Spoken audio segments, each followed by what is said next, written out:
जल्दी जल्दी करो सब, अगले साल तक करना है क्या? लिफ्ट चालू कर, जाना है।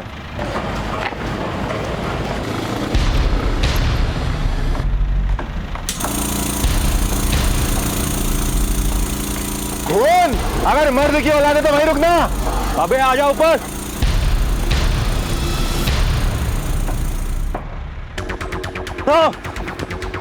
माधव अबे कहाँ मर गया? अरे है इधर आ। अरे यार तेज आ जा रहा है अभी, आज छोड़ेंगे नहीं साले को। रुक साले, मुझसे पैसे मांग रहा है तू? क्या कर रहे हैं यहाँ पे? नीचे काम रुका है, इसके लिए नहीं तुम लोगों को पैसा मिलता है। चलो फटाफट चलो यहाँ से, चलो। तेरी साले।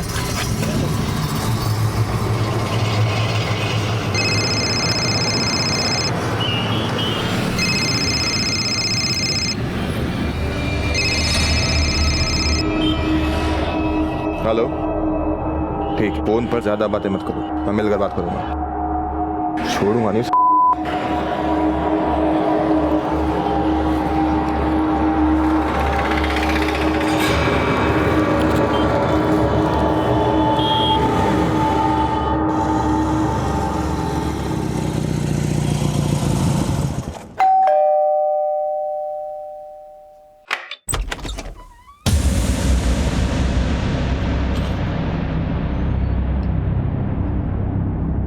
दुआ सलाम करने का मन भी नहीं करता अब तो।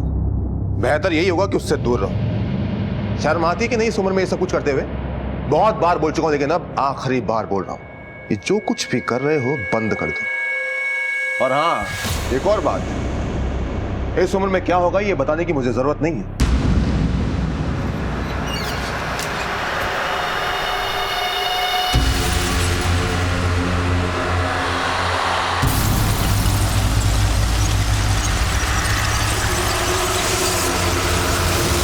बड़ी मुश्किल से स्कूल की लैब से निकाल ले जो, बार बार ये काम हर सुकून होला। कितने रुपए हो गए? 500 रुपए।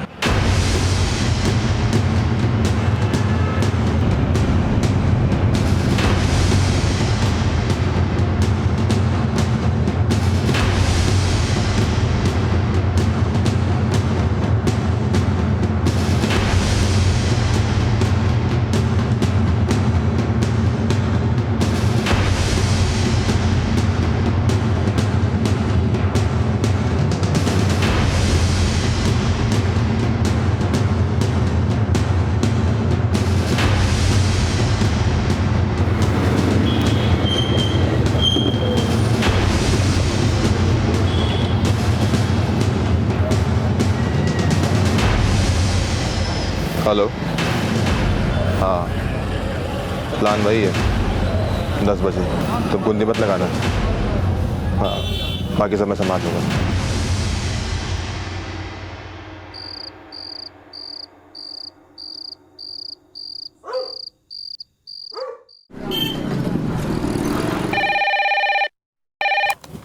Hello, sub inspector Jagtap Singh.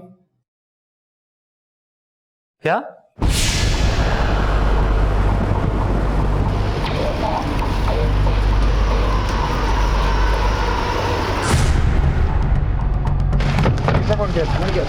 क्या है? पूरा एरिया अच्छी तरह से छान मारो। जी सर।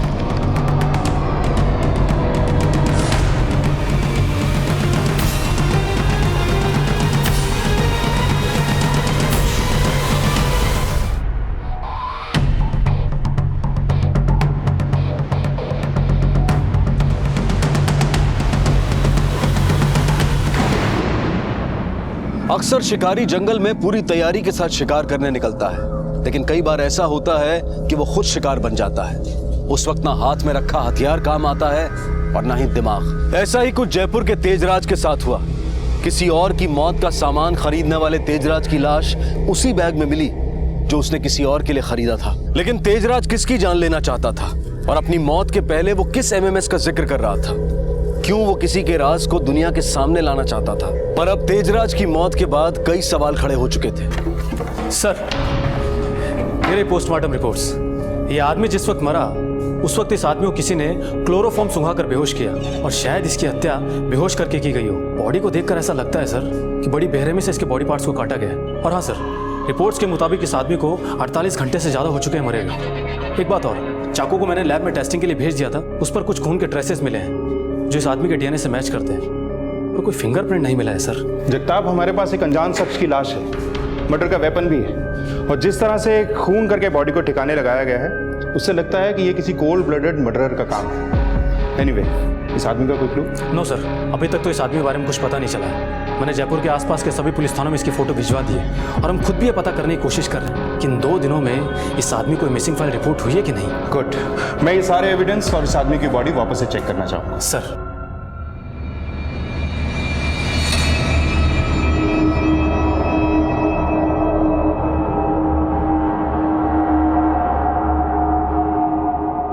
सर ये बॉडी के कपड़े, एक चाकू जिसे हत्या की गई, एक बारकोड मिला सर साथ।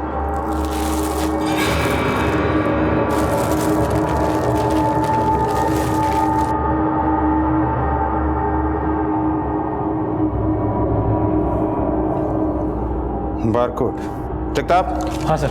अपनी टेक्निकल टीम से कहो कि इस बारकोड को स्कैन करें, पता करें कि ये बैग कहाँ से खरीदा गया है। बारकोड से सेलर की डिटेल मिल जाएगी, फिर जहाँ से भी ये बैग खरीदा गया है उस दुकान या उस जगह के सीसीटीवी फुटेज से हो सकता है हमें कातिल का चेहरा मिल जाए।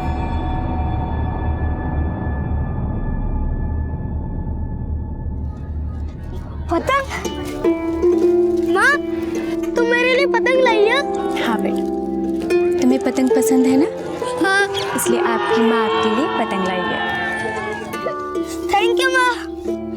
माँ, हाँ? आज शाम को जल्दी आओगी ना?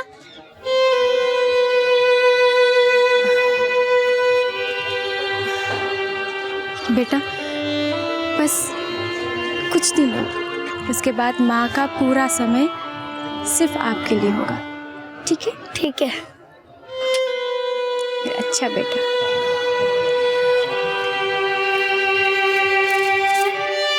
माँ देखो, मेरी पतंग उड़ रही है।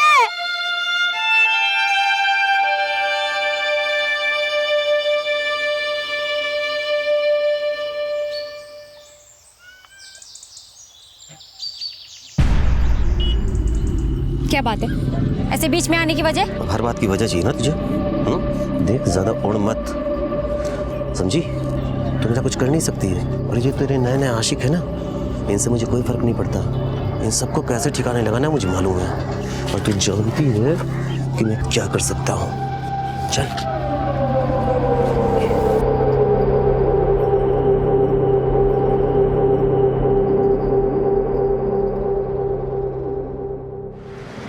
ओके, ठीक है, ठीक। सर, उस बारकोड के बारे में पता चल गया। इस बैग को गृह शोभा स्टोर से खरीदा गया था करीब 3 दिन पहले। वहाँ की सिक्योरिटी डिपार्टमेंट से मैंने बातचीत की है, उनके पास पिछले 1 हफ्ते की फुटेज मौजूद है।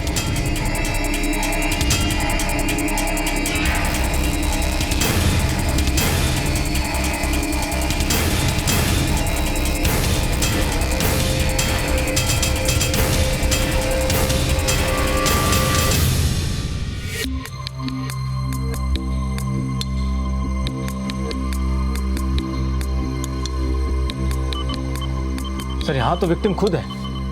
सर, ये खरीदारी करीब 1:17 पे की गई थी, दोपहर में।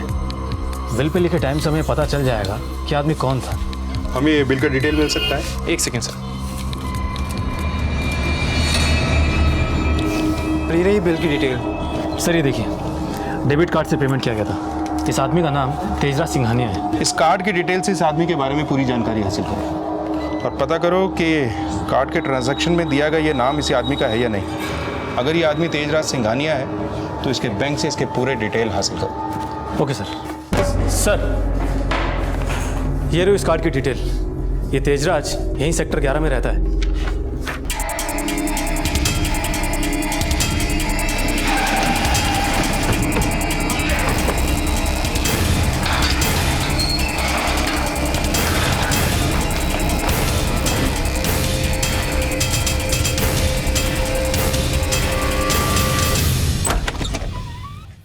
राइट।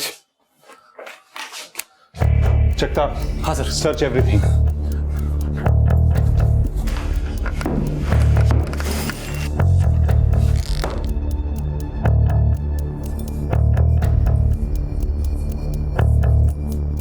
जगताप, हाँ सर।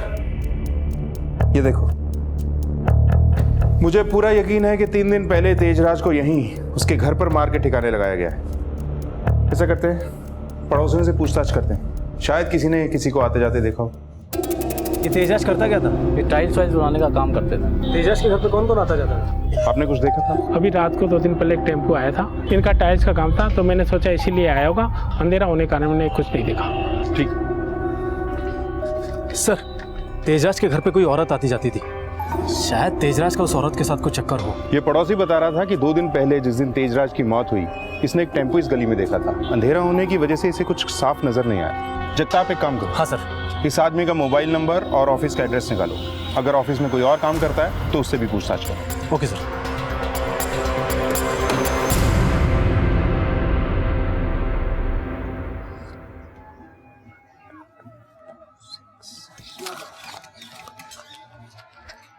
माँ, इसमें क्या भरेंगे?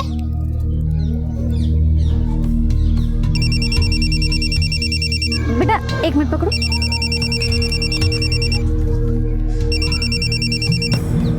हेलो,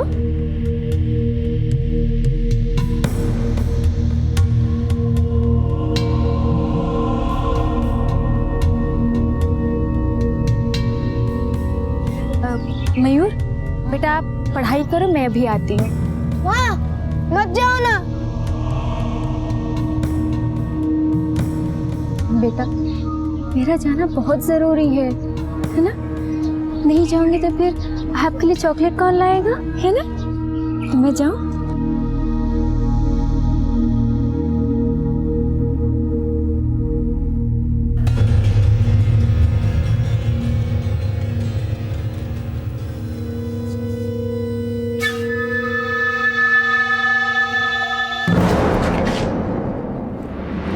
आप यहाँ? हमें अच्छा लगा आपको देखकर। अब कुछ ऐसा कर दीजिए कि मज़ा ही आ जाए। अब तो तुम तुम्हारे पति को भी नहीं बता सकते।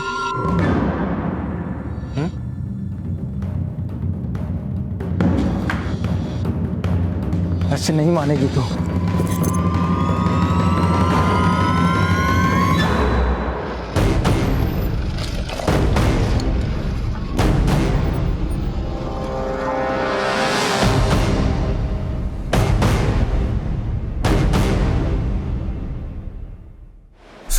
तेजस साहब के उनके पिता जितेंद्र सेठ से बिल्कुल नहीं बनती थी और यही वजह थी कि वो उस घर में रहकर भी बिल्कुल अकेले रहते थे।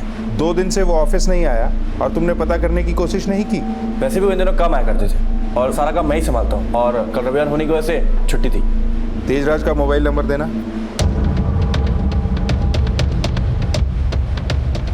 तेजराज का केबिन कहाँ है? ऑफिस इधर है, आइए मैं दिखाता हूँ। सर ये रहा उनका केबिन। ये कंप्यूटर तेजराज इस्तेमाल करता होगा। Yes sir.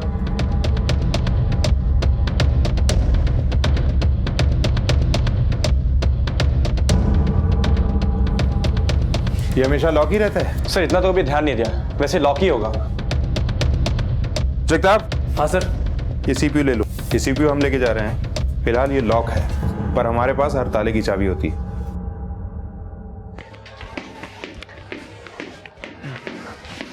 मयूर। हाँ पापा। बेटा मम्मी कहाँ है? मम्मी हाँ। मेरे लिए चॉकलेट लाने गई है।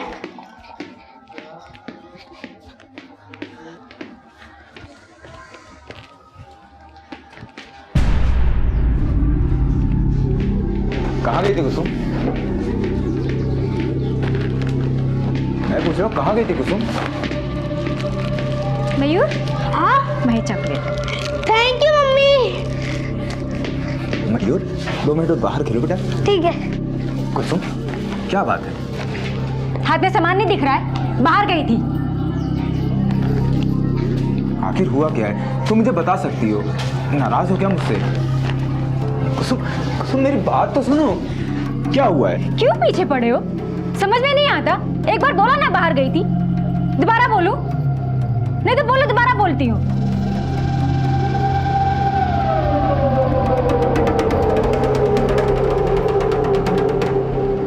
कुसुम के बारे में जो कुछ भी दिख रहा था, क्या वो सच था? क्या कुसुम की ही वजह से तेजराज की जान गई थी?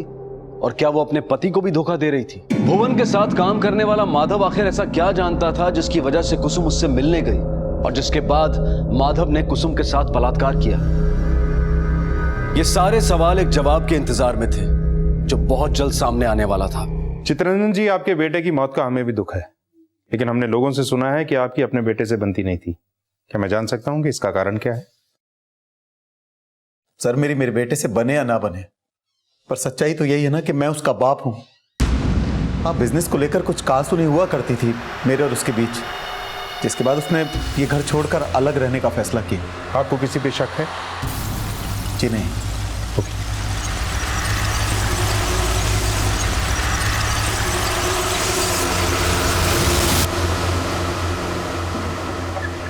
सर, तेजराज की कॉल रिकॉर्ड्स आ चुकी है।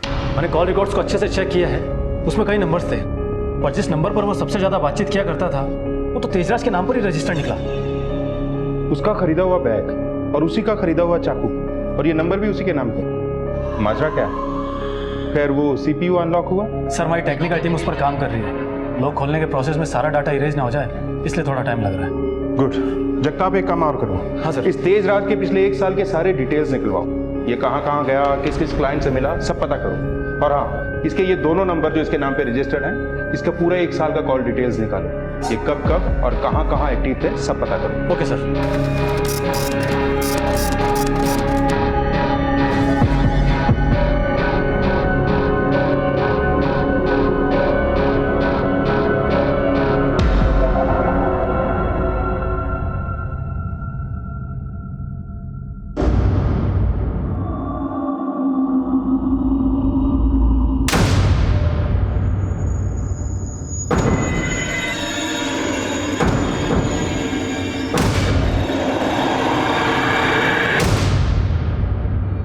सर, ये देखिए, ये सारे अश्लील फुटेज हमें तेजराज के कंप्यूटर से मिले हैं। मैंने चेक किया था, इस आदमी का नाम भुवन है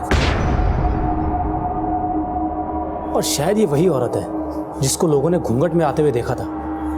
इस आदमी का फोटो मुझे तब दिखाई दिया जब मैं तेजराज के कॉल रिकॉर्ड चेक कर रहा था। मैंने कुछ और नंबर की भी डिटेल्स मंगवाए थे और इस आदमी के बारे में भी मैंने पता किया है। ये एक प्राइवेट कॉन्ट्रैक्टर है सर।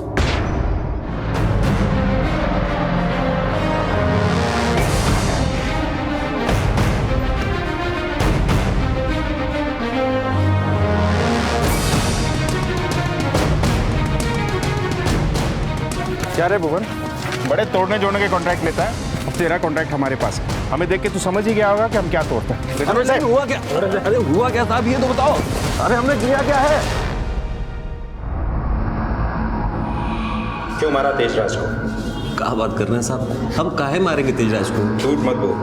माधवन ने हमेशा बताया कि एक बार अपनी साइट पे तूने उसे मारा भी था और दुश्मनी में सुना है कि तू सूद के साथ साथ ब्याज भी वापस करता है। मुझे मारेगा?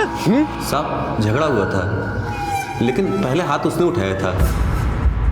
उसके पास हमारा एक एमएमएस पड़ा हुआ था।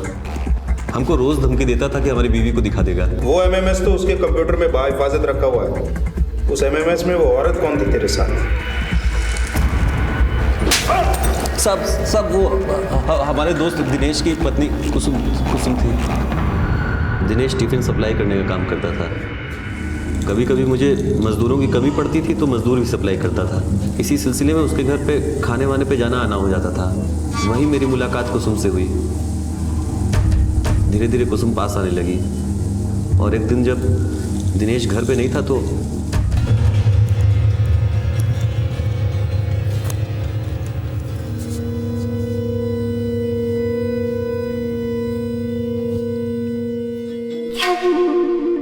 कुछ पैसे मिल सकते हैं क्या?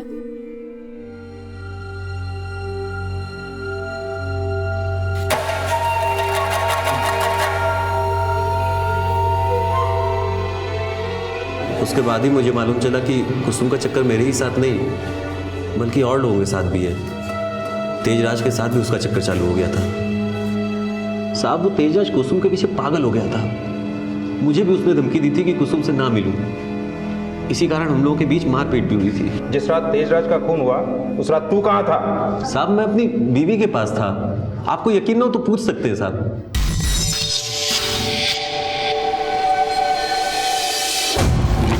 सर, मैंने भुवन की बीवी से बातचीत की थी। वो उस रात अपनी बीवी के साथ घर पर ही था। मैंने फ़ोन लोकेशन भी ट्रेस किया था, फ़ोन लोकेशन भी घर का ही निकला। लेकिन हाँ सर, भुवन ने जो कुसुम का एड्रेस बताया था, उस एड्रेस पर तेजराज का दूसरा नंबर अक्सर एक्टिव था, जिससे उसे अक्सर कॉल्स आया करते थे। मैंने उस नंबर के मर्डर वाली रात के कॉल डिटेल मंगवाया। मर्डर वाली रात को भी वो नंबर वहीं एक्टिव था। इसका मतलब वो दूसरा नंबर कुसुम इस्तेमाल कर रही थी। चट्टा, फौरन एक टीम तैयार कर दो। वक्त आ गया है कि इस केस में उठे हर सवाल का जवाब कुसुम अपनी जबान से दे। चलो कुसुम, मेरी बात तो सुनो। कुछ नहीं सुनना मुझे। मेरी बात समझने की कोशिश करो कुसुम। मैं तुमको समझाना चाहता हूँ। चुप रहोगे तुम। कुसुम, क्या हुआ सर? कुसुम के जाने का वक्त हो गया दिनेश। इसे कुछ जरूरी सवालों के जवाब देना है। चलो कुसुम, लेके चलो इसे। लेकिन साहब, हुआ क्या साहब? साहब बोलते हैं कि नहीं? देखो कुसुम, जो नंबर तुम यूज कर रही हो वो तेजराज के नाम पे रजिस्टर्ड है। तुमने अपना नंबर अपने नाम पर क्यों नहीं खरीदा? क्योंकि साहब, नंबर खरीदने के लिए जो कागज लगते वो मेरे पास नहीं थे। तेजराज से तुम्हारी जान पहचान कैसे हुई? मैं उसके पिता चितरंजन सेठ को जानती हूँ। चितरंजन? तुम चितरंजन को कैसे जानती हो? मैं सर अपने पति के साथ जगह जगह टिफिन बांटने जाया करती थी। उसी सिलसिले में मैं एक बार चितरंजन सेठ के ऑफिस भी गई थी। ये तुम्हारा इस महीने का टिफिन का हिसाब। बहुत बहुत शुक्रिया। कैसा लगेगा अगर इससे भी दोगुना पैसा हर रोज तुम्हारे हाथ में हो?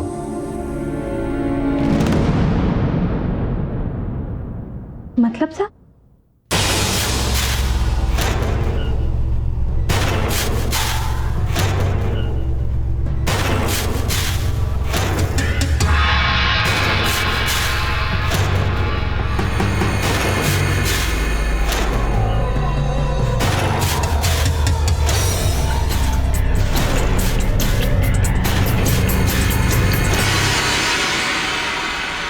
इसके बाद साहब मैं तेजाब से भी मिली।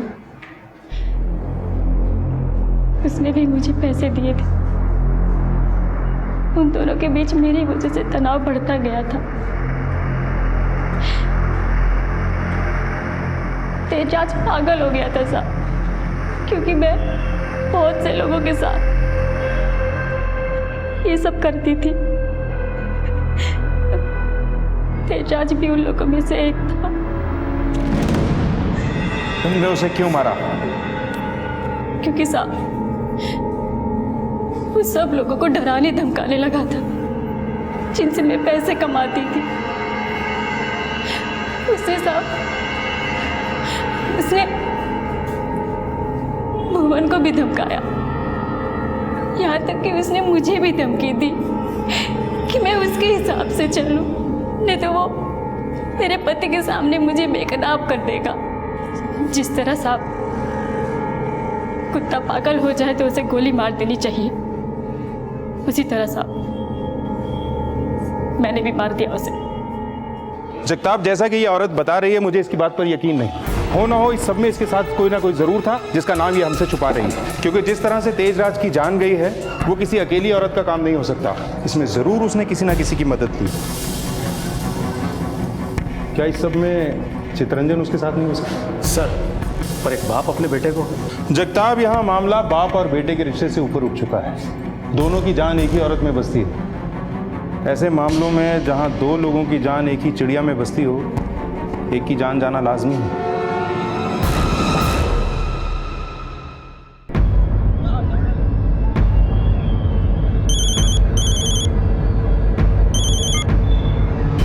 हेलो चितरंजन जी, कहानी को इस तरह अधूरी छोड़कर जाना तो अच्छी बात नहीं है। क्या मतलब? अभी समझ जाओ।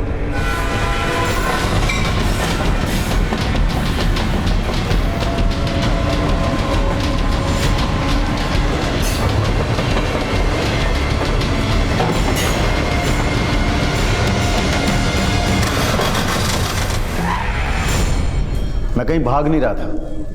दिल्ली जा रहा था जरूरी काम से, बिजनेस के सिलसिले में। पर मुझे लगता है कि अब आपको दिल्ली जाने की कोई जरूरत नहीं है, क्योंकि अब आप जेल की सलाखों के पीछे जाएंगे। बहुत मजे लिए हैं आपने कुसुम से इस उम्र में। अपने बेटे को मारने से पहले हाथ नहीं कांपे आपके? ये आप क्या कह रहे हैं? मैं अपने बेटे को नहीं मार सकता। हाँ, ये सच है कि मेरे और कुसुम के बीच अवैध संबंध थे, जिसके कारण मेरे बेटे से रिश्ता खराब हुआ। पापा, वो शर्म नहीं आती आपको? अगर बाहर किसी ने देख लिया ना, आपका जीना मुश्किल कर देंगे। मेरी जिंदगी मैं कैसे जीऊंगा ये मैं डिसाइड करूंगा, और मुझे अपनी मंजिल पता है। कुसुम,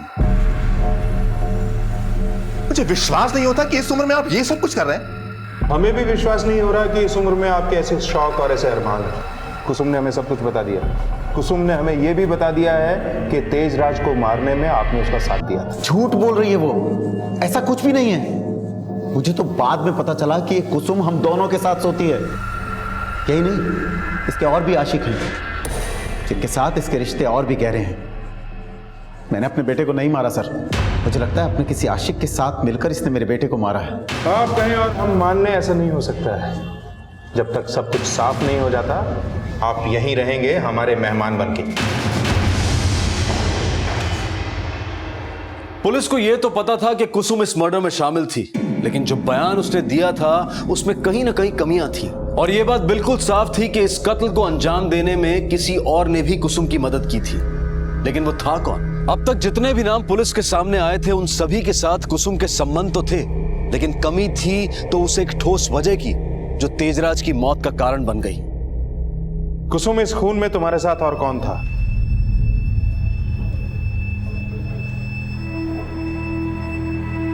कोई नहीं साहब। मतलब एक 6 फुट के मजबूत आदमी को तुमने अकेले ही मार गिराया, वो भी एक छुरे से? नहीं साहब, पहले मैंने उसे क्लोरोफॉर्म सुनाया, जिसकी वजह से वो बेहोश हो गया। हाँ, तो बॉडी को काटने से पहले कोई टॉनिक पी लिया होगा। तुम कितना भी झूठ बोलो कुसुम, हम सच को खोद निकालेंगे। जगताप, इस केस की थ्योरी बड़ी अजीब है। एक आदमी जिसका खून हुआ, वो खुद ही उस बैग और चाकू का खरीदार था जिसमें उसकी बॉडी मिली। कुसुम इस खून की जिम्मेदारी ले रही है, पर यह इम्पॉसिबल है, क्योंकि एक औरत का इतनी बड़ी बॉडी को काट कर एक बैग में भरकर जंगल में फेंक कर आना इम्पॉसिबल है। क्या यह हो सकता है कि तेजराज ने खुद ही वो बैग और वो चाकू किसी और को मारने के लिए खरीदा हो, और इस बात को कुसुम जानती हो, और कुसुम ने शिकार के साथ मिलकर खुद ही शिकारी का शिकार कर दिया हो? क्या तेजराज कुसुम के किसी प्रेमी को मारना चाहता था, और तेजराज का किसी और को मारने का प्लान उसकी ही मौत का कारण बना? जगताप। हाँ सर। तेजराज का वो दूसरा नंबर जिसे कुसुम इस्तेमाल कर रही है, एक बार फिर से पूरी तरह से कंगालो। Okay sir. तेजराज को क्यों मारा तुमने? हाँ, क्यों मारा तेजराज को? साहब, मैंने नहीं मारा साहब, मैंने नहीं मारा उसको। नहीं मारा तो ये सब क्या है? क्या साहब? तेरे कॉल रिकॉर्ड्स, लोकेशन डिटेल्स, सब कुछ। तू और कुसुम टच में थे। जिस रात तेजराज का कत्ल हुआ, उस रात भी तू वहीं मौजूद था, तेजराज के घर पे। बोल।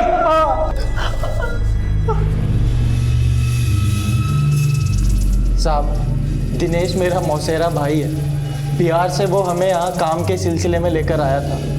यहाँ आकर देखा, दिनेश सारे दिन दारू पीकर नशे में रहता था, और कुसुम ही सारा काम संभालती थी। हमें तो काम के नाम पर बस कुसुम पर नज़र रखनी होती थी साहब, और नज़र रखते रखते ना जाने कब हमारी नज़र खराब हो गई।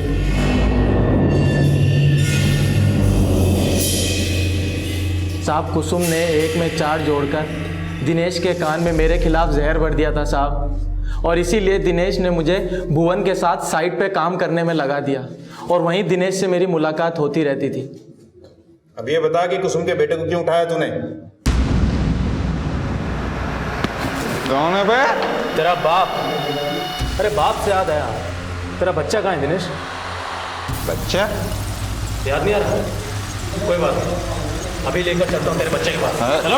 अरे क्या कर रहे हैं साहब? देख दिनेश, तूने जो किया ना, ये तो बस उसका ट्रेलर था। अब तू डिसाइड कर ले कि तुझे पूरी फिल्म दिखाएं या तू पूरी कहानी सुनाएगा। बोल।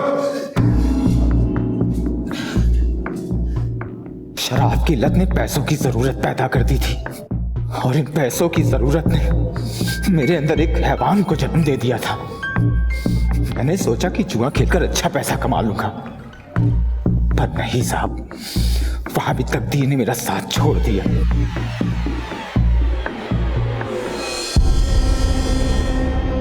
मैं कुसुम के टिफिन वाले काम से ही पैसे कमाने लगा साहब। मेरी बदकिस्मती कि एक वक्त के बाद कुसुम ने भी मुझे पैसे देने से इनकार कर दिया था। दिनेश, पर्स छोड़ो, छोड़ो पर्स, छोड़ो पर्स।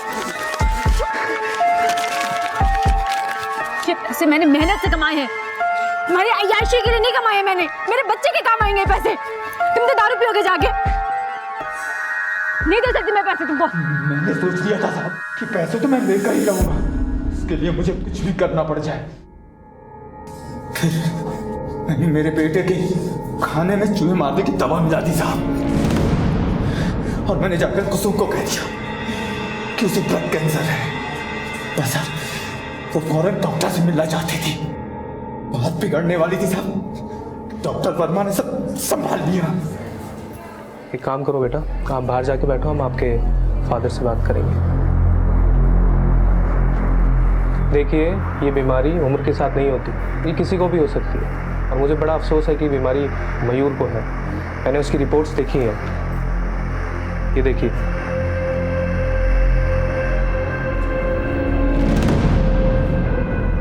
उसका केस काफ़ी क्रिटिकल है, उसका इलाज हमें जल्द से जल्द शुरू करना होगा, और ये इलाज काफ़ी महंगा भी है, हमें इसमें लाखों रुपए लग सकते हैं।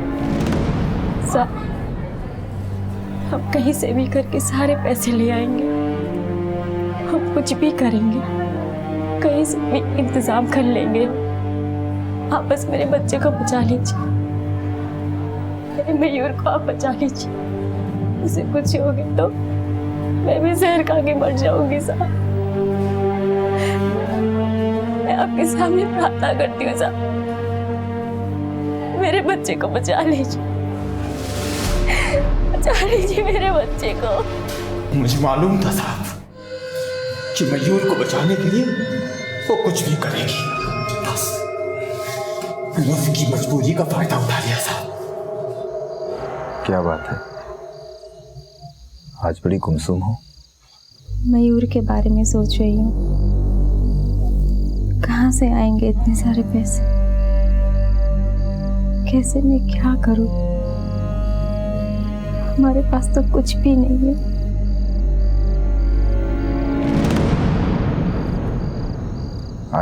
आज भुवन से मेरा झगड़ा हो गया था। क्यों, क्या हुआ? साले की हिम्मत तो देखो,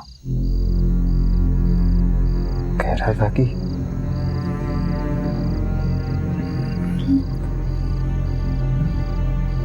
क्या कह रहा था? कह रहा था कि वो तुम्हारे साथ सोना चाहता है, चाहे जितने पैसे ले लो।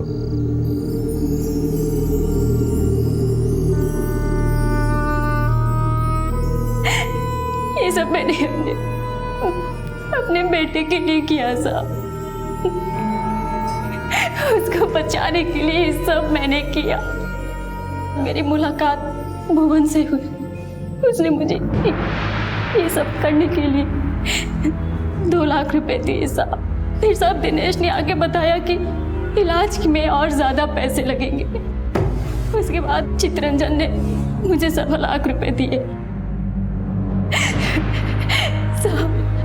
सब मैंने जो कुछ भी तेजाज के बारे में बोला सब झूठ था, सब झूठ था साहब। तेजाज ने कभी मुझे परेशान नहीं किया, कभी नहीं। वो बस एक बात से मुझसे नाराज रहता था कि मैं चितरंजन और भुवन के साथ, दोनों के साथ। एक दिन साहब उसने मुझे मेरे बेटे के साथ देखा, उसने मेरा दर्द महसूस किया साहब। उसने साहब दिनेश और भुवन के सारे पैसे लौटा दिए। और उसने मेरे मयूर को एक बड़े और एक अच्छे डॉक्टर को भी दिखाया। कुसुम, क्या कहा डॉक्टर ने? मेरा मयूर ठीक तो हो जाएगा ना? ठीक तो तब होगा ना जब इसे कुछ हुआ होगा। कुछ नहीं हुआ इससे, तेरा बेटा एकदम ठीक है। तेरे पति ने तेरे साथ धोखा किया है, तेरे साथ खिलवाड़ किया है, तेरी जिंदगी बेच के उसने सिर्फ पैसे कमाए हैं। उस दिन तेजाज की मुलाकात भुवन से हुई। उसने भुवन को कहा कि वो मुझसे दूर है। तेजराज की मौत कैसे हुई? तुमने मुझे बेवकूफ बनाया, मेरी पूरी जिंदगी बर्बाद कर दी सिर्फ पैसों के लिए। मैं तुम्हें नहीं छोड़ूंगी। पुलिस में जाकर सब कुछ तुम्हारे खिलाफ सच बताऊंगी, सब कुछ। तुम्हें मैं जेल में सड़ते हुए देखना चाहती हूँ। इतना आसान है मुझे जेल भेजना? मयूर अभी 4 फीट का है। अच्छा लगेगा कि उसके छोटे छोटे 4 टुकड़े कर दूं? अगर किसी के आगे मुंह खोला तो याद रखना, उसकी बोलती बंद, हमेशा के लिए।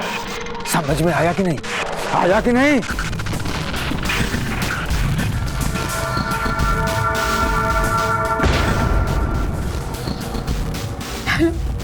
तेजाज, वो मेरे बेटे को मार देगा।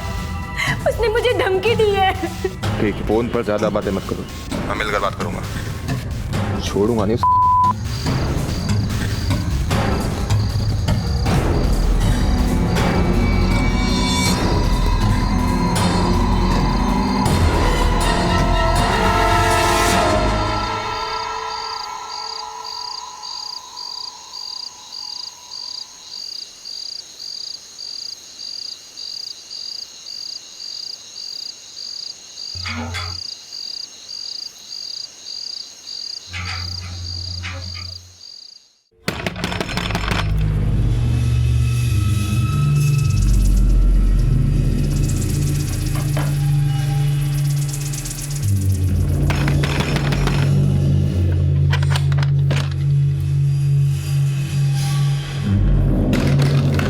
क्या हुआ?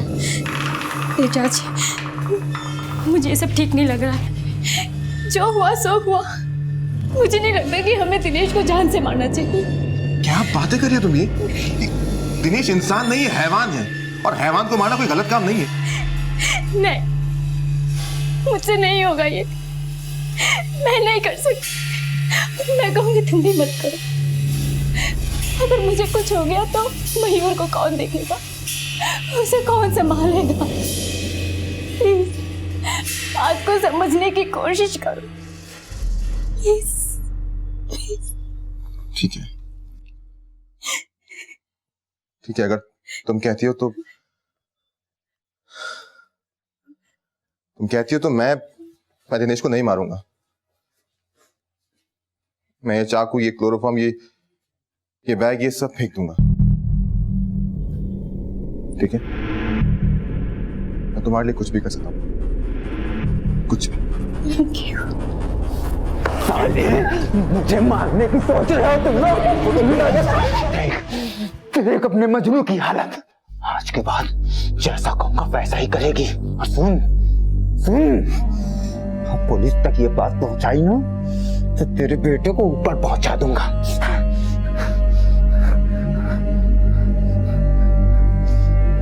माधव जल्दी आजा।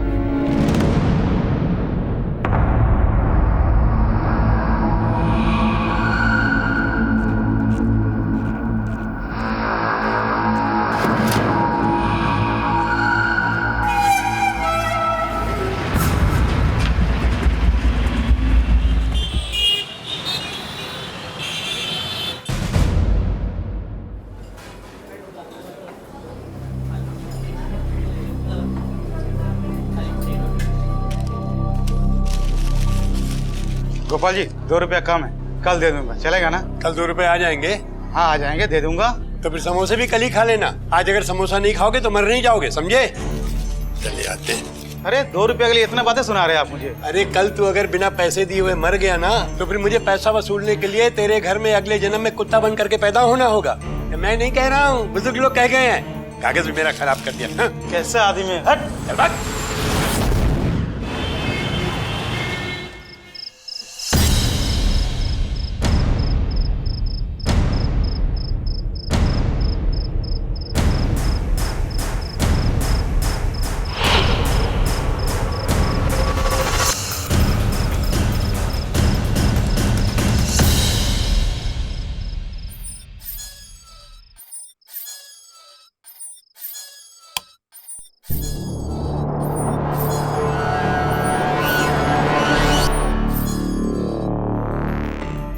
अरे उठिए, सुनिए, मुन्ना पालने में नहीं है।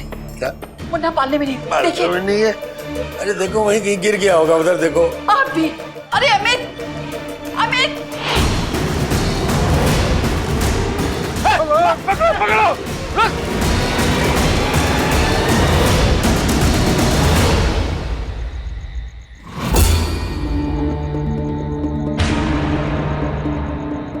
कोमल, तुम क्या सब लोग अंदर? समर, बाबूजी। गोपाल के लिए पैसा खून से भी ज्यादा सुर्ख, गहरा और कीमती हो गया था, जिससे ज्यादा से ज्यादा बटोर लेने के पागलपन में अब वो हर रिश्ते की बोली लगाने लगा था, शर्तें रखने लगा था। और यही वजह थी कि उसके अपनों के दिल में भी हर बदलते पल के साथ उसके लिए नफरत बढ़ती जा रही थी।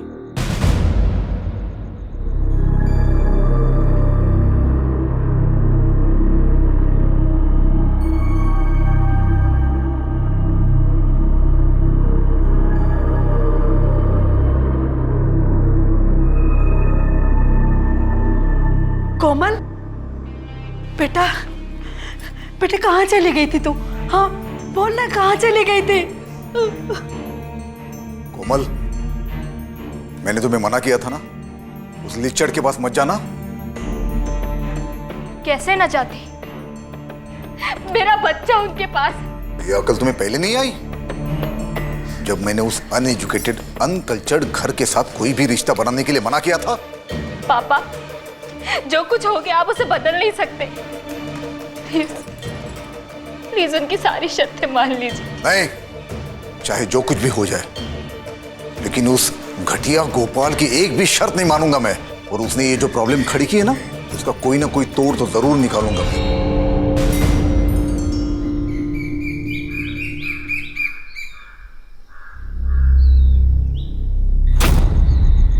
तो सामने से क्या खंभा जैसे आके खड़े हो गए? अरे लड़ना चाहते हो क्या?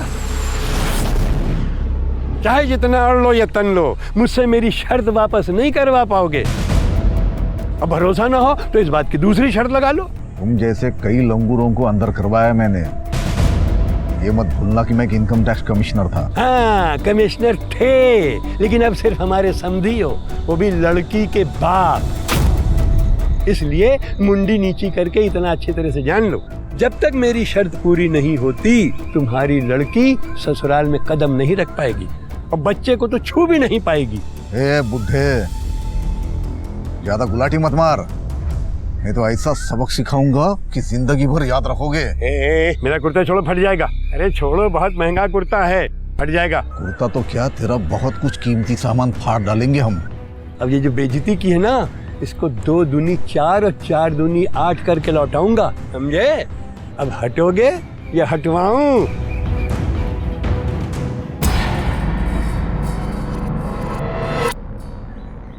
अरे कंचन, अमित के बाबूजी कहाँ गए? कुछ पता है? हमको कुछ बताया नहीं अम्मा। अजीब बात है, आज तो दुकान का भी छुट्टी है और फिर भी चले गए और मोबाइल भी नहीं उठा रहे हैं।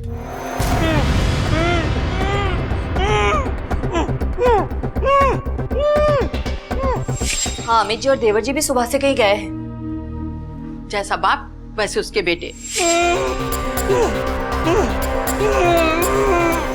का नहीं आए हैं? अच्छा ठीक। हाँ,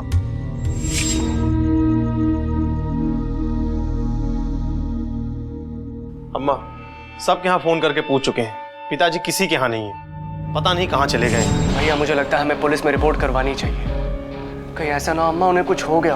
पुलिस में रिपोर्ट तो दर्ज करवा देंगे, लेकिन पिताजी लौट के आने के बाद जब पूछेंगे कि पुलिस स्टेशन में आने जाने में कितना पैसा लुटवाया है, वो हिसाब किताब तुम दोगे? ये लीजिए, आप लोग खीर खाइए। खीर? यहाँ पिताजी सुबह से गायब है, घर नहीं आए हैं और तुमको ये खीर सूझ रहा है? बाबूजी नहीं है तभी तो खीर बनाया है ना। अगर बाबूजी होते तो खीर बनाने देते क्या? नहीं ना। अभी आप लोग खीर खाइए ना, पता नहीं दोबारा फिर बनाने का मौका मिले या ना मिले। अरे इसमें काजू बादाम हिसाब से डाले हैं कि नहीं? पता है तुम्हारे बाबूजी एक काजू बादाम गिन गिन के रखते हैं। अरे बाबूजी आने से पहले हम बर्तन धुल के रख देंगे और उनको पता भी नहीं चलेगा। अभी अगर बाबूजी आ गए ना तो पता नहीं किस किस के जेब खर्च से पैसे काट लेंगे। चलिए सब मिलके हम खीर खाते हैं। हाँ? अक्सर अपराध के पीछे 3 कारण होते हैं: संबंधों की उलझन, अहम और अहंकार में लिपटी बदले की भावनाएं, या फिर सब कुछ पाने, हासिल कर लेने का लालच और लोभ से भरी आतुरता। कानपुर शहर में 7 अप्रैल 2014 की सुबह अपराध का जो नया चेहरा सामने आया वो बेहद खौफनाक ही नहीं बल्कि हैरान कर देने वाला था। एक रेस्टोरेंट के मालिक की हत्या जहां कई सवालों के साथ सर उठाए खड़ी थी, वहीं खामोशी से ये बात भी बता रही थी कि इस बर्बर हत्या के पीछे ऐसा कुछ तो जरूर था जो नफरत से सड़कर बेहद कड़वा और जहरीला बन चुका था।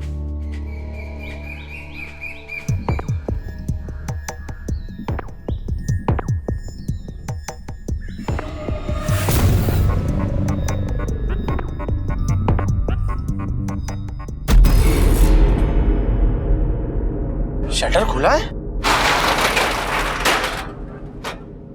बाबूजी, बाबूजी,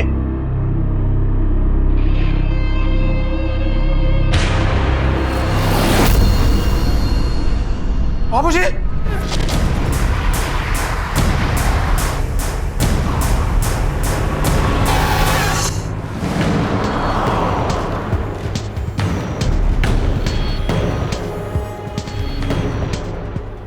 किसी ने बहुत बेरहमी से मारा इसे। यहाँ से कोई रुपए, पैसे या फिर कोई कीमती सामान गायब है? गले की चाबी और पैसों का हिसाब किताब तो बाबूजी के पास ही रहता था। अब अगर कुछ गायब भी हुआ होगा तो हम बता नहीं पाएंगे।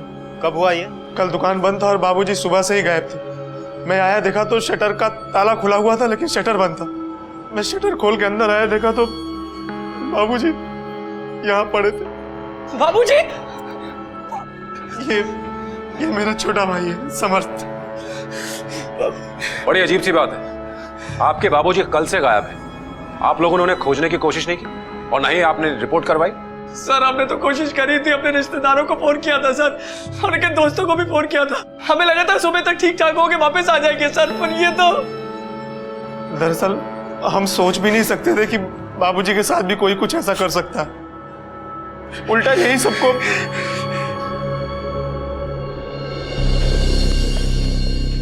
कल तुम लोगों में से कौन कौन आया था? सर कल दुकान बंद था। कोई सामान चोरी हुआ यहाँ से? नहीं सर। जा, लाश को पोस्टमार्टम के लिए भेजो। Yes sir.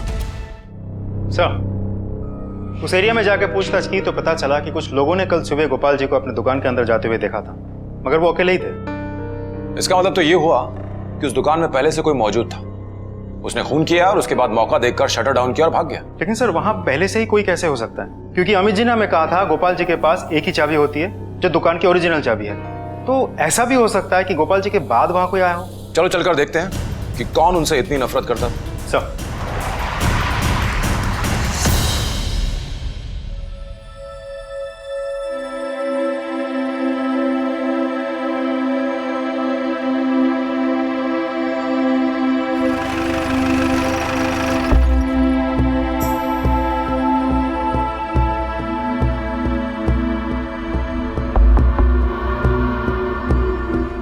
सर आप लोग इस समय यहाँ पर?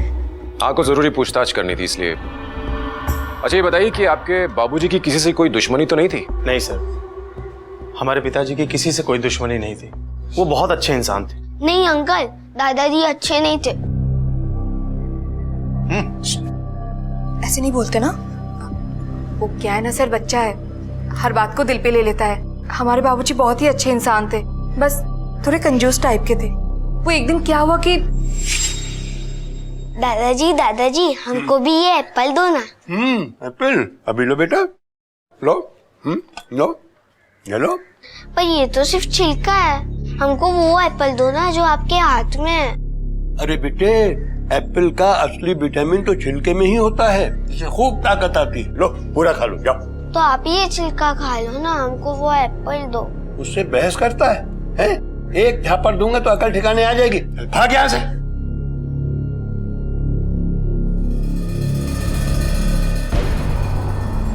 हाँ सर, ये सच है कि हमारे पिताजी थोड़े कंजूस जरूर थे, लेकिन हम सब ने इसको अपना किस्मत मान लिया था। हम लोगों को इससे कोई तकलीफ नहीं थी, कोई शिकायत नहीं थी। साहब अमित बेटा ठीक ही कह रहा है, पर वो जैसे भी थे घर तो उन्हीं से चलता था। तो फिर उनकी दुश्मनी थी किससे? साहब, दुश्मनी जैसा तो उनके साथ कुछ नहीं था। हाँ, वो हमारे समधी थे ना, उनके ऊपर खार खाए बैठे हुए थे। समधी यानी कि आपके पिताजी? नहीं, इसके ससुर जी, हमारी देवरानी कोमल के पिताजी। सर, पर वो कल ही कहीं शहर से बाहर चले गए हैं।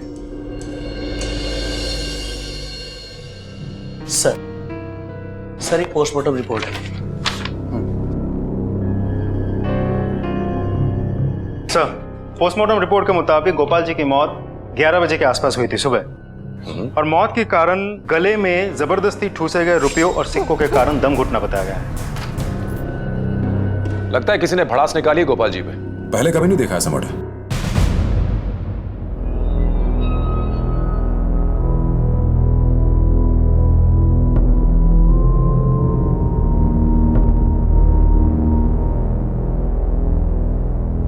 माँ। अरे बेटा तू। आप लोग यहाँ पर? हाँ पापा, अब हम यहीं रहेंगे। क्यों? गोपाल तो मर गया, अब क्या प्रॉब्लम है उस घर में? अंकल, वो भैया ने दुकान पर और घर पर सब चीजों पर कब्जा कर लिया है। अरे कौन तेल में बनाया है जलेबी? कितनी बार बोला है कि पुराने तेल और चाशनी में जलेबी बनाया कर। हाँ, समझ में नहीं आता है तुमको? करो तेल इस्तेमाल करेंगे तो लोग बीमार पड़ जाएंगे। चुप! तुमको पगार कौन देता है? हम ना। तो हमारी बात सुन, उन लोगों की बात काहे सुनता है? अभी इसको ले जा, पैक कर और घर भिजवा दे मेरे पत्नी के हाथ में, ठीक है? और वही पुराने तेल और चाशनी में नई जलेबी बना। चल घर भिजवा इसको। तुम्हारे भाई ने कब्जा कर लिया और तुम मेरे घर पर कब्जा करना चाहते हो? नहीं अंकल, ऐसा नहीं पापा, ऐसी बात नहीं है। बस कुछ ही दिनों के लिए, जब तक इनकी नौकरी नहीं लग जाती। इसे जमाई बनाना मेरी मजबूरी थी, लेकिन घर जमाई हरगिज नहीं। पर पापा, ऐसे में हम लोग जाएं कहाँ? ठीक है, अगर ऐसी बात है तो तुम यहां पे रुको, लेकिन एक शर्त पर। 1 महीने की मोहलत देता हूं। 1 महीने के अंदर अपने रहने के लिए दूसरा ठिकाना खोज लेना।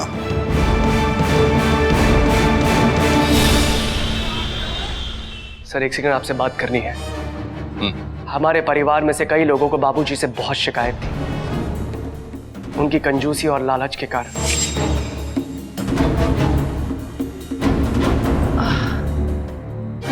गठिया के कारण जमीन में बैठना बड़ा मुश्किल हो गया है। अरे कम से कम डाइनिंग टेबल खरीद लिए होते तो कम से कम खाना तो आसानी से खा सकते थे। अरे बैठ के नहीं खा सकती हो तो खड़ी होकर के खा लिया करो। अब डाइनिंग टेबल और कुर्सियां लेंगे, उतने पैसे अगर बैंक में रहेंगे तो उसके ब्याज से तुम्हारी गठिया का इलाज तो हो पाए।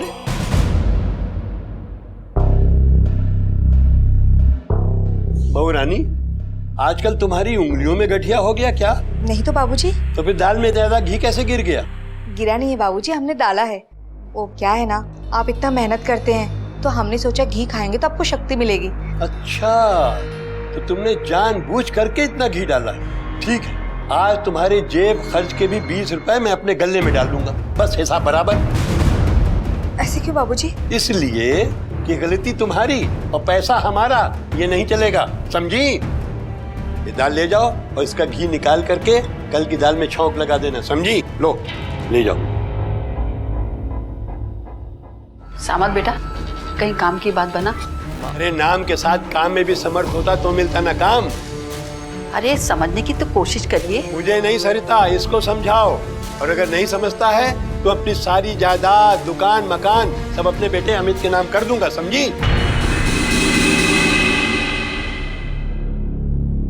देवर जी, आप भी खाना खा लीजिए। नहीं भाभी, कुछ वक्त मुन्ने के साथ बिता ले। कंचन, आप ना हमसे बात मत करिए। जब भी हम आपकी बात सुनते हैं ना, सब काम गलत हो जाता है। अरे हुआ का? इतना जोर जोर से बोल रही हो, आंगन में सब बैठे, सुन लेंगे तो गजब हो जाएगा। क्या हुआ? आप ही ने तो कहा था उस बुड्ढे को घी पिला, बुड्ढा खुश हो जाएगा और खरीदारी के लिए पैसा देगा। उस बुड्ढे को तो घी चटवाने से अच्छा होता मैं किसी सांप को दूध पिला देती। कंजूस कहीं का। आपको पता है हमारा मन क्या कर रहा है? कहाँ?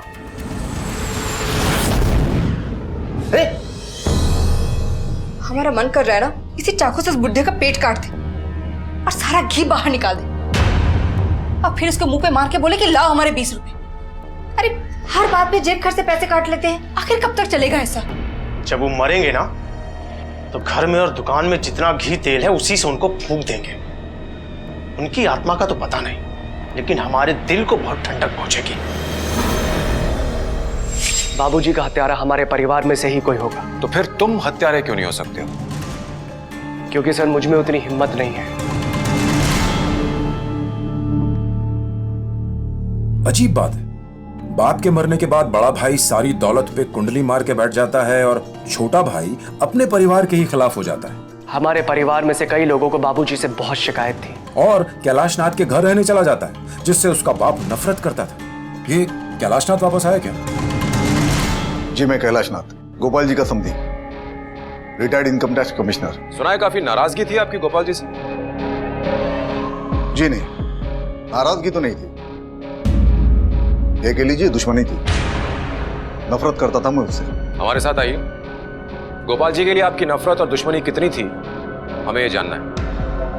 आज के दौर में हम सब अपनी सोच के चेहरे पर समझदारी का एक मुखौटा लगाकर जरूर चलते हैं, ताकि संबंधों में गर्माहट बनी रहे और हम दूसरों की नफरत का शिकार ना बने। लेकिन कैलाश ने सबके सामने अपने इस मुखौटे को उतार कर रख दिया था और जाहिर कर दिया था कि वो गोपाल के मरने के बाद भी उससे कितनी नफरत करता था। जाहिर था कि इस हत्या के कर्ता और कारण की तलाश में जुटी पुलिस ने कैलाशनाथ को पूछताछ के लिए बुलाया, और अब कुछ ऐसी अहम बातें सामने आने वाली थी जो ये तय करती कि क्या कैलाशनाथ की नफरत इस हद तक बढ़ चुकी थी कि वो अपना नियंत्रण खोकर अपने समधी गोपाल की हत्या कर बैठा। ऐसा क्या कर दिया था उन्होंने कि आपकी रिश्तेदारी दुश्मनी में बदल गई थी? रिश्तेदारी गाय की, ये तो हमने समझौता कर लिया था अपनी बेटी की जिद के कारण, वरना ऐसे चिल्लर चोर को मुझ जैसा इनकम टैक्स कमिश्नर अपने सामने खड़ा भी ना होने दे। आप ही का वेट कर रहे थे। जी जी जी, आइए प्लीज कम।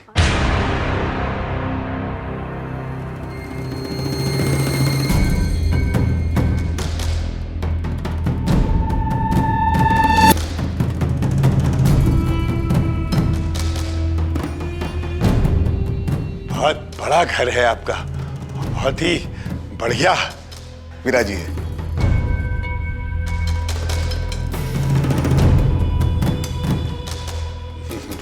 बहुत सुंदर, बहुत सुंदर है आपका घर।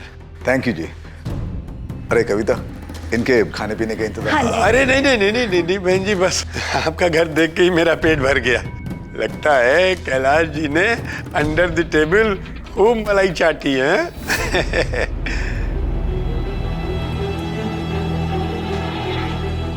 मिस्टर गोपाल जी, बच्चों की रिश्ते की बात कर ले। हाँ बिल्कुल बिल्कुल बिल्कुल। भला घर आती हुई लक्ष्मी को कौन लंबा वेट कराएगा? हैं? मतलब? आप इतने भोले भी न बनिए कैलाश बाबू। अरे आप इतना भी नहीं समझते। अरे भाई, आपकी घर की लक्ष्मी मेरे घर आएगी तो खाली हाथ तो आएगी नहीं। तो मेरा मतलब यह है कि जो भी हिसाब किताब की बात है हम लोग पहले ही कर ले, ताकि बाद में कोई दिक्कत ना हो। तो आपको दहेज चाहिए? हाँ, अब कोई हम अपना लड़का कोई फोकट में तो आपको थोड़े दे देंगे। उठिए जी, उठो। अरे उठो, क्या कह रहे हैं आप? करो, बाहर में जाओ। अरे अरे, कोई लेना देना नहीं है। आपका लड़का फुकट में बेचो या रद्दी में बेचो, वो आपकी प्रॉब्लम है, मेरी प्रॉब्लम नहीं है। देखिए कैलाश बाबू, आप ठीक नहीं कर रही है। Get out of my house! ये अच्छा नहीं किया आपने। इसकी कीमत आपको भुगतनी पड़ेगी, कह दे रहा हूँ आपसे मैं। सर, उसी वक्त मैंने उस फैमिली से रिश्ता तोड़ दिया था, लेकिन सर मेरी बेटी ने जो है ना रो रो के अपना बुरा हाल कर लिया था। मुझे विश्वास था सर कि कुछ दिनों में वो समझ जाएगी, लेकिन नहीं। फिर एक दिन हुआ यूं कि मेरी बदकिस्मती कहो या फिर ये कोइंसिडेंस कहो, एक बड़े मनी लॉन्ड्रिंग स्कैम में गोपाल दास की दुकान का नाम निकला। मेरे डिपार्टमेंट से मुझे ऑर्डर मिले गोपाल की शॉप पर छापा मारने।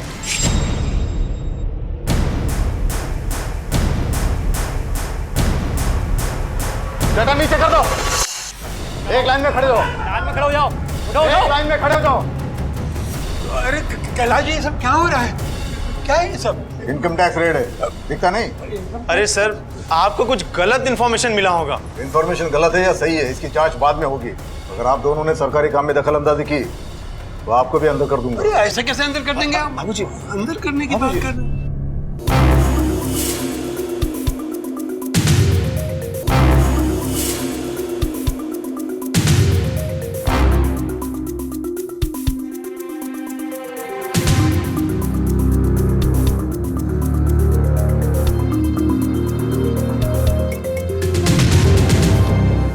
तरुण यादव। Yes sir. तलाशी लो। Yes sir.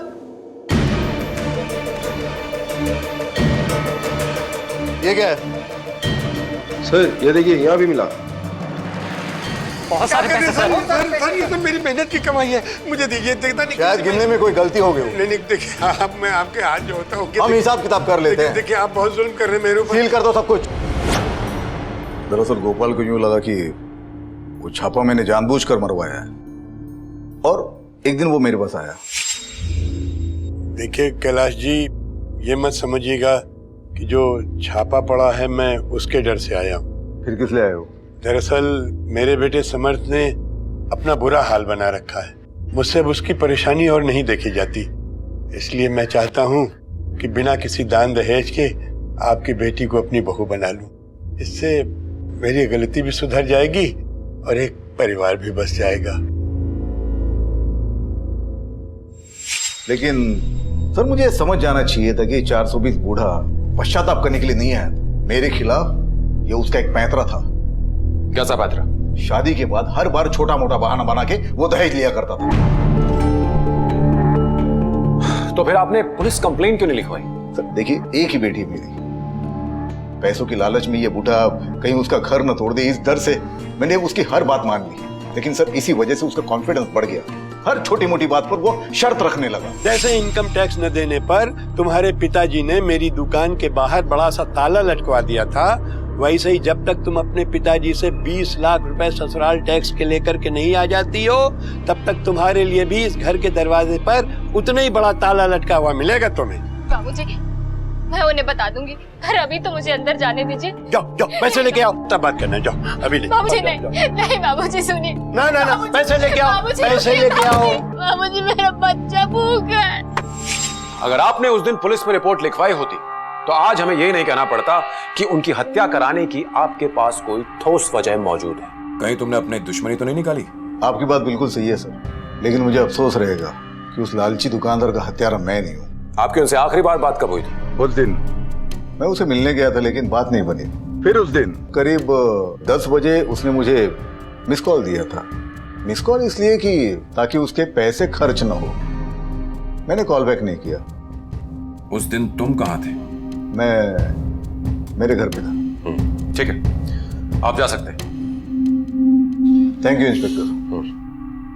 लेकिन जब आप उस हत्यारों को पकड़ लोगे मैं वापस आऊंगा, हाथ जोड़कर उसे धन्यवाद कह। गोपाल दास को मारना तो सभी चाहते थे, पर मारा किसे? विश्वास और प्रेम के गारे से बना इंसान का हर रिश्ता अनमोल होता है, उसकी कीमत नहीं लगाई जा सकती। लेकिन जब उस रिश्ते में अविश्वास और लालच का दीमक लगने लगता है, तब गहरे से गहरे रिश्ते की इमारत भी पलक झपकते ही टूटकर बिखर जाती है। गोपाल के लालच ने परिवार के हर रिश्ते को खोखला कर दिया था। प्रेम और विश्वास की जगह नफरत और षड्यंत्र ने ले ली थी, और यही वजह थी कि अब सिर्फ कैलाशनाथ ही नहीं, परिवार का हर सदस्य संदेह के घेरे में आ गया था। सर गोपाल जी का फोन रिकॉर्ड्स आ गए हैं। उन्हें आखिरी कॉल 7 तारीख को यानी कि हत्या वाले दिन सुबह 10 बजे आया था। और उन्होंने अपना आखिरी कॉल किसे और कब किया था?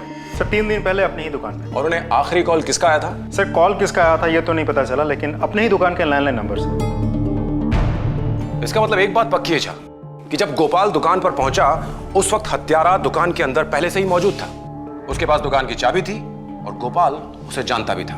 सर फिर तो हत्यारा परिवार का ही कोई है, या फिर करीबी कोई जिसकी पहुंच उस चाबी तक थी। लेकिन सर कैलाश जी के पास भी तो हत्या करने की ठोस वजह थी। वजह तो थी जा, लेकिन उनके पास दुकान की चाबी कैसे आ सकती है? एक काम करते हैं, दुकान चलते हैं।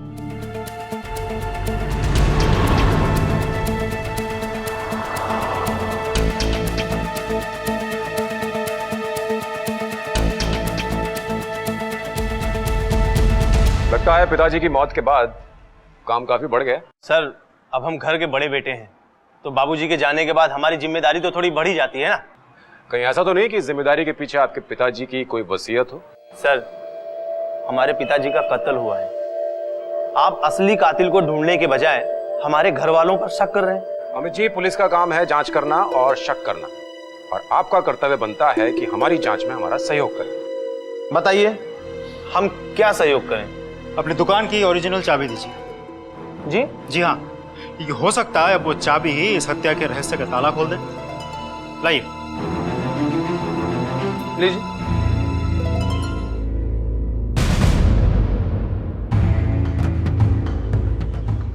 अमित जी, हम आपकी ये चाबी लेकर जा रहे हैं और अपनी जांच होने के बाद ही लौटाएंगे।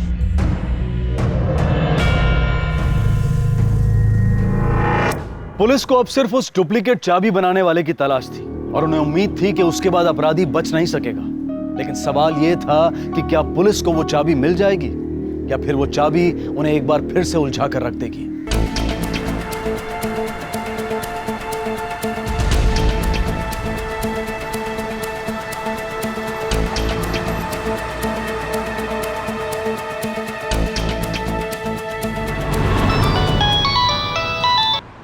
हेलो।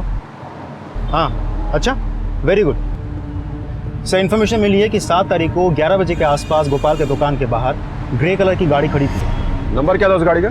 सर, नंबर के बारे में तो कुछ पता नहीं चला, लेकिन गाड़ी के नंबर प्लेट पे इनकम टैक्स डिपार्टमेंट लिखा था।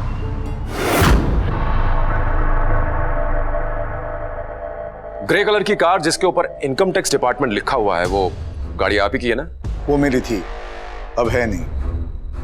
अच्छा, तो अब ये भी बता दीजिए कि वो गाड़ी अब किसकी है? गोपाल। और ये कब और क्यों हुआ? मैंने कहा आपको खास मुबारकबाद दे दूं कि मेरे बेटे ने आपको नाना बना दिया। बेटा समर्थ। जी मम्मी जी। अब मुन्ना को लेके घर आना। हाँ? अरे सिर्फ समर्थ ही क्यों, आप सभी लोग आइएगा, मिलके पार्टी करते हैं। हाँ, ये बात तो समझी ने बिल्कुल ठीक कही, हम लोग सब इकट्ठे आएंगे। क्या है समझे साहब कि आपको तो पता है कि मेरे पास सिर्फ एक स्कूटर है, वो भी पुराना सा। आपके पास तो 2-2 गाड़ियां हैं, एक गाड़ी अगर आप मुझे दे दे तो मतलब ये कि अब तो महीने में 1-2 बार आना जाना लगा रहेगा ना। और इस तरह वो मुझे ब्लैकमेल करने में कामयाब हो गया। उस दिन के बाद वो कार उसी के पास थी। ठीक है, फिलहाल तो हम जा रहे हैं, लेकिन हमारा मिलना शायद जल्दी होगा।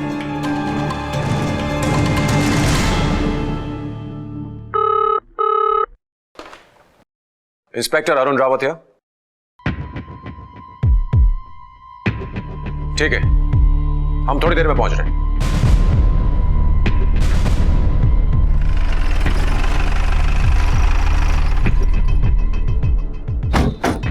जैन साहब,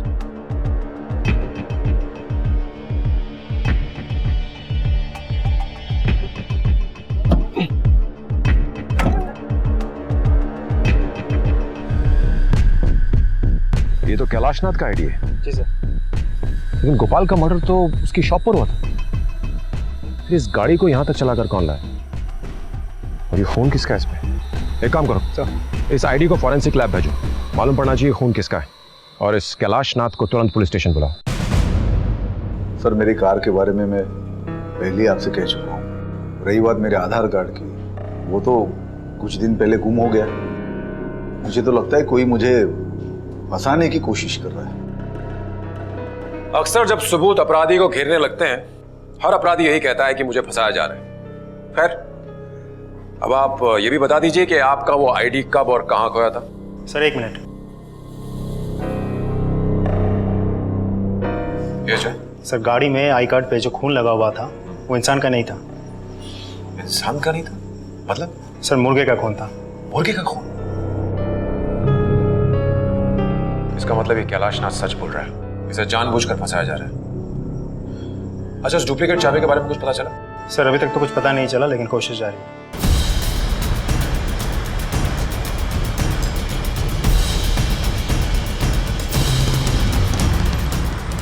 चाचा, हाल फिलहाल में साबुन के छाप लेकर आपसे ऐसी चाबी किसी ने बनवाया क्या? देखो जरा ठीक से। हाँ साहब, बनवाया तो था सर। उस आदमी को लेके आऊं तो पहचान लोगे? हाँ साहब, पहचान लेंगे। फोटो देखो जरा।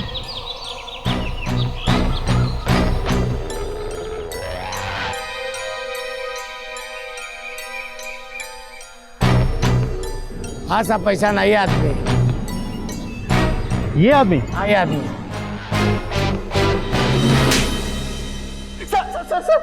सर, हमने चाबी बनवाई जरूर थी सर, पर हमने हमारे पिताजी का कत्ल नहीं किया है।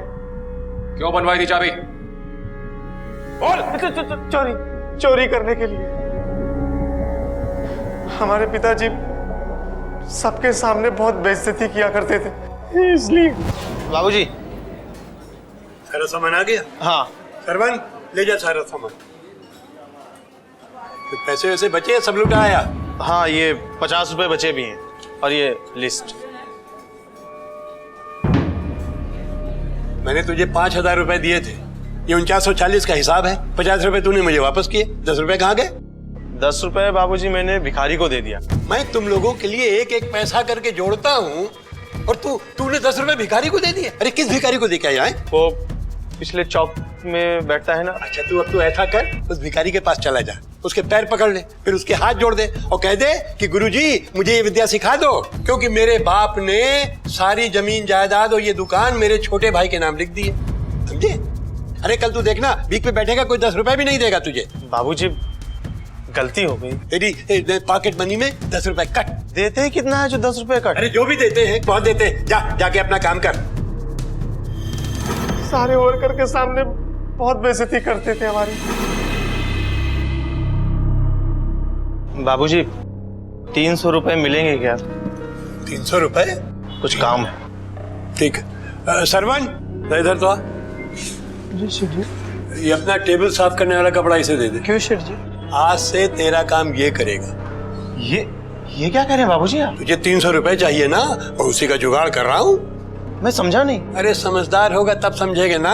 भाई वो क्या है कि तुझे 300 रुपए चाहिए कि तू मेहनत करेगा वेटर की तरह से, तो तुझे ग्राहक लोग टिप देंगे और टिप में 300 क्या 300 से ज्यादा जमा हो जाएंगे और मुझे भी 300 रुपए नहीं देने पड़ेंगे। चाहिए तुझे 300 रुपए? नहीं। उसके बाद क्या हुआ मैं तुम्हें बताता हूं। जब तुम अपनी दुकान से पैसे चुरा रहे थे, तुम्हारे बाबूजी वहां पहुंच गए और तुमने घबरा करके उनका कत्ल कर दिया। उसके बाद वहां से गाड़ी लेकर के फरार हो गए। नहीं सर, ये बिल्कुल सच नहीं है सर। हम ताला खोलकर अंदर गए, बहुत ढूंढा, मगर पैसे मिले ही नहीं। बाबूजी ने पता नहीं कहाँ छुपा कर रखे थे, इसलिए हम दुकान में ताला बंद करके और वहां से चले गए। इसे लॉकअप पर डालो, बाकी पूछताछ हम वही करें। Yes sir. सर, हम सच कह रहे हैं। सर, उस गाड़ी के बारे में पता चल गया। मर्डर के 1 दिन पहले तक वो किसी वर्कशॉप में थी। कौन से वर्कशॉप में?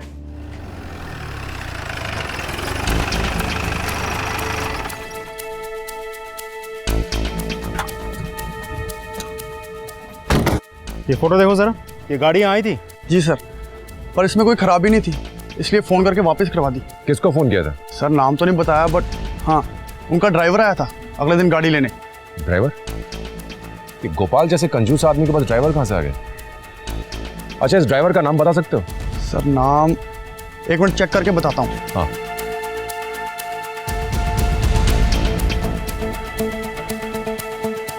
सर राजू दुबे नाम था उसका। राजू दुबे?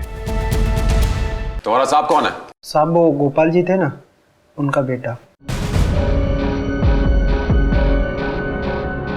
ये था ये? हाँ सर।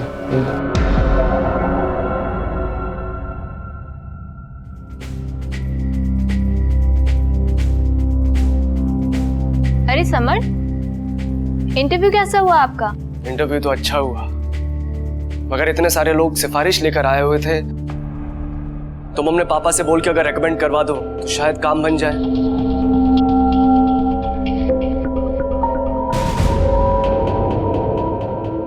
इंस्पेक्टर साहब, आप एक इंटरव्यू हमें भी दे दो, तो हम तुम्हें एक ऐसी जगह रेकमेंड कर देंगे जहां से तुम चाहोगे तो भी तुम्हें कोई बाहर नहीं निकालेगा। मैं कुछ समझा नहीं। तुम्हें अपने पिता गोपाल की हत्या के आरोप में और कानून को धोखा देने के आरोप में गिरफ्तार किया जाता है।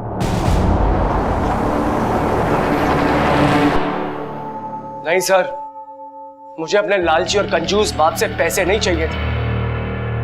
फिर क्यों मारा अपने बाप को? शांति और सुकून से जीना चाहता था मैं, बिना किसी शर्त के। 1 महीने के अंदर अपने रहने के लिए दूसरा ठिकाना खोज लेना। मुझसे मेरी शर्त वापस नहीं करवा पाओगे? अब भरोसा ना हो तो इस बात की दूसरी शर्त लगा लो। तंग आ गया था दोनों पुट्ठों की लड़ाई से, उनकी शर्तों से। मैंने प्लान बनाया, एक सांप को मारकर दूसरे सांप को फंसा देता, सारा खेल ही खत्म हो जाता। फिर मैंने कैलाश जी का आईडी चुरा ली ताकि उन्हें फंसा सकूं, और फिर उस गार्ड पर मुर्गे का खून लगाकर उसकी गाड़ी में फेंक दिया ताकि सारा शक उस पर जाए। मुझे पता चल गया था कि अमित भैया ने एक और डुप्लीकेट चाबी बनवा रखी है, उसी चीज का मैंने फायदा उठाया। बाबूजी और कैलाश जी की तो लड़ाई चल ही रही थी और गाड़ी भी कैलाश जी के नाम पर थी, तो मैंने सोचा उन्हें फंसा दूंगा और खुद बच जाऊंगा। और अपराधी यही सोचता है कि वो अपराध करने के बाद कानून से साफ साफ बच जाएगा, लेकिन वो ये भूल जाता है कि पुलिस अपराध के दाग खोजते खोजते उन तक पहुंच जाती है ताकि समाज को साफ सुथरा रख सके। याद रखें, लालच एक ऐसी प्यास है जिसे आप जितना बुझाने की कोशिश करेंगे ये उतनी ही और लगती जाएगी। गोपाल का लालच भी एक ऐसी ही प्यास थी जिसने उसके साथ साथ उसके घर परिवार का सुख चैन भी छीन लिया। ज्यादा पैसा बटोरने के लालच में उसके द्वारा लगाई गई शर्तों ने न सिर्फ उसकी जान ले ली बल्कि परिवार के कई और लोगों की जिंदगियां भी बर्बाद कर दी। आज उसका अपना ही बेटा उसका हत्यारा बनकर जेल की सलाखों के पीछे पहुंच गया है। कोमल से उसका पति जुदा हो गया और उसके बेटे से उसका पिता। याद रखें, सुख से जीने की सिर्फ एक ही शर्त है और वो है संतोष। संतोष वो अवस्था है जिसमें हम अपने पास जो कुछ भी है उसमें खुश रहने की कोशिश करते हैं। वो सिर्फ संतोष ही है जिससे हम अपने लालच, अपने लोभ पर काबू पा सकते हैं। इसी विचार के साथ मैं अनूप सोनी अब आपसे विदा लेता हूं। फिर मुलाकात होगी अगले एपिसोड में और खुलासा करेंगे एक और जुर्म का।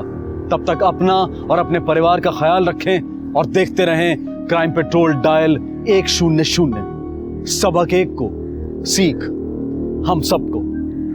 जय हिंद। क्राइम पेट्रोल के और भी दिलचस्प कहानी देखने के लिए हमारे चैनल को सब्सक्राइब करें और बेल आइकॉन दबाना न भूलें।